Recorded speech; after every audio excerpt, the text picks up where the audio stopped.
In the 1970s, a man named Marshall Applewhite claimed he had knowledge humanity wasn't ready to hear, that Earth was about to be recycled, and only a select few could escape. Applewhite and his partner, Bonnie Nettles, founded what would later become known as Heaven's Gate. They taught that followers were not truly human, but spiritual beings trapped in physical bodies. The goal wasn't enlightenment, it was transformation.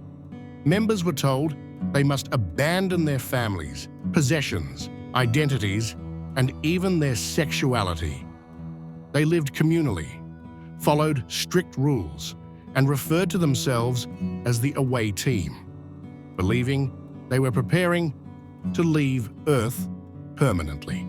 After Nettles died in 1985, Applewhite's teachings became darker and more extreme.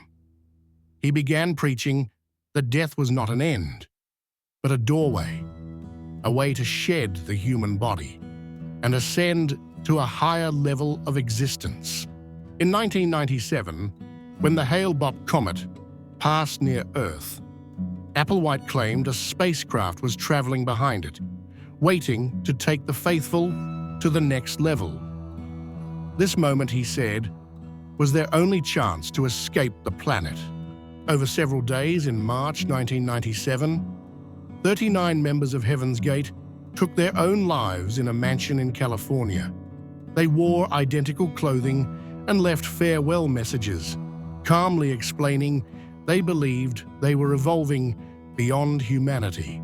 The world was stunned. Many couldn't understand how intelligent, educated people could be led to such an end. But Heaven's Gate showed how isolation, identity loss, and absolute belief can override fear, even the fear of death. Today, the group's website still exists, frozen in time. It serves as a chilling reminder that cults don't always look violent or chaotic. Sometimes they look calm, orderly, and deeply convinced they're right. Heaven's Gate remains one of the most haunting examples of how belief, when controlled by the wrong person, can become fatal. Subscribe and visit the page for a deeper dive into these stories.